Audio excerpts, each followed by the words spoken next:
یمن کا ایک قبیلہ تھا بنو کلب. اس قبیلے کے ایک شخص تھے حارثہ نام, ان کی بیوی سعدہ. ایک چھوٹا سا واقعہ بتا رہا ہوں. حارثہ اور سعدہ چھوٹا سا خاندان تھا, 3 بچے تھے. حارثہ کے بیٹوں میں ایک بیٹے کا نام ہے زید. نام یاد رکھیں, بہت امپورٹنٹ نام میں ذکر کر رہا ہوں. ایک ہی نام ایسا ہے جو قرآن میں آیا ہوا ہے, وہ زید. یہ حارثہ کے بیٹے زید ہے, بیوی سعدہ ہے. یہ حارثہ اور سعدہ 3 بچوں کے ماں باپ تھے, ہنسی خوشی زندگی گزار رہے تھے. سعدہ ایک دن اپنے بچوں کو لے کر اپنے میکے جا رہی تھی. راستے میں ڈاکوؤں کا حملہ ہو گیا, مال سب چھین لیا قافلے کا. اور اتفاق ایسا کہ یہ 8 سال کے جو زید تھے ان کو بھی ڈاکوؤں نے چھین لیا. ایک ماں سے اس کا 8 سالہ بڑا بیٹا چھین لیا جائے تو ماں کی کیفیت کیا ہوتی. اس قدر درد میں تھی ماں. جان تو بچ گئی, 2 بچے بھی بچ گئے, لیکن بڑا بیٹا میرے ہاتھ سے چلا گیا. مارے مارے صحراؤں میں گھومتی تھی, پکارتی تھی میرا زید میرا زید میرا زید میرا زید. ڈاکوؤں نے زید کو کیا کیا, عکاظ کا ایک میلہ لگتا تھا. اس وقت یہ غلامی کا دور تھا, لوگ انسانوں کو پکڑتے اور بیچ دیتے تھے. وہاں لا کر کے انہوں نے زید کو بیچ دیا, غلام کی حیثیت سے بیچ دیا. آگے میں بتاتا ہوں. یہاں سعدہ کا حال بے حال تھا. واپس گھر آئی تو باپ اپنے شوہر سے کہا, اور شوہر کا حال تو ایسا تھا کہ وہ زید کو اپنے آنکھوں کا نور, اپنے آنکھوں کا سرور سمجھتا. اور اس قدر پیار و محبت والا باپ مارے مارے گھومتا رہا گلیوں میں. اور ان کا لکھا ہوا ایک اشعار کا منظوم ترانہ ہے جو اپنے بیٹے کی جدائی میں لکھا. اپنے تو اپنے دشمن بھی وہ ترانہ سنتے تو رو پڑتے تھے. ایک باپ کا درد اپنے بیٹے کی جدائی میں, بہت روتے تھے, بہت. ماں بھی دن رات روتی, باپ بھی پہاڑوں پر چڑھ جاتے اور وہاں سے صدا لگاتے, اے آسمان اگر تو نے زید کو دیکھا ہے تو میرے حوالے کر دے. زمین کے چپے کہیں اگر زید میرا زندہ ہے تو مجھے وہاں تک لے چل. یہ اشعار میں گنگناتے تھے, روتے تھے. اور زید کا کیا ہوا, عکاظ کے میلے میں بیچ دیا گیا. خریدا کون, حکیم بن حزام, جو حضرت خدیجہ رضی اللہ تعالیٰ عنہ کے بھائی لگتے تھے. یہ لے کر کے آئے اور حضرت خدیجہ رضی اللہ تعالیٰ عنہ اس وقت مکہ میں اور حضور پاک صلی اللہ علیہ وسلم کے نکاح میں ہے. تو حضرت خدیجہ کے پاس یہ زید آ گیا. بھائی نے گفٹ کے طور پر دے دیا. حضرت خدیجہ کے گھر میں یہ زید جب آئے, اس وقت ان کی عمر یعنی 10-12 سال کے آس پاس رہی ہوگی. اور یہ ایسا لڑکا جو چھوٹی سی عمر کا, ادب اتنا تھا کہ ہر ایک کا ادب کرتا, بڑے اچھے خاندان سے تعلق رکھنے والا.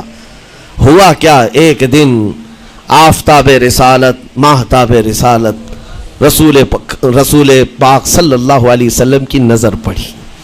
دیکھا اخلاق و کردار میں کامل بچہ ہے, اور ایک ہی نظر میں بھاگ گیا. پوچھا حضرت خدیجہ سے, کہا کہ یہ غلام ہے, عکاظ کے میلے میں بیچا گیا ہے. حضور نے فرمایا یہ میرے حوالے کر دو, میرے حوالے کر دو. حضور نے جس کو پسند کر لیا ہو, حضور نے جس پر نگاہ رکھی ہو.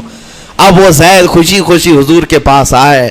نبی پاک صلی اللہ تعالیٰ علیہ وسلم ان کے اخلاق سے بڑے خوش تھے, اور اس کے بعد محبت بھی ایسی دی, ایسی شفقت دی کہ زید کو نہ باپ کی خبر تھی نہ ماں کی خبر تھی. جو کچھ تھا وہ رسول اللہ کے پاس تھا. حضور پاک صلی اللہ تعالیٰ علیہ وسلم کی تربیت میں دن گزرتے گئے, بڑے ہو گئے, یہاں تک کہ 16 سال کی عمر تھی. ایک دن حج کے موسم میں یمن کا بنو کلب خاندان آیا ہوا تھا, اور وہاں حج کے دوران وہ لوگ زید کے باپ حارثہ کے لکھے ہوئے اشعار پڑھ رہے تھے اور لوگوں کو رلا رہے تھے. ایک ہمارے قبیلے میں باپ ہے جو بچھڑے ہوئے بچے کی یاد میں روز روتا ہے, اس کے اشعار تو سنو. لوگ سن کر کے رو رہے تھے, یمن کا کوئی ایسا باپ ہے جو یوسف گم گشتہ کی خبر میں رویا کرتا ہے. یہ لوگوں کی بھیڑ لگی تھی, اسی کے سامنے سے زید کا گزر بھی ہو رہا تھا. بنو کلب کے لوگوں نے زید کو دیکھا, پہچان لیا, یہی تو وہ بچہ ہے جس کی یاد میں اس کا باپ روتا ہے. اور اس کو بلایا اور کہا تیرا نام, کہا زید. باپ کا نام حارثہ, کہا یہی تو ہے جس کے غم میں پورے اشعار پڑے جا رہے یمن میں. زید سے کہا تجھے پتہ ہے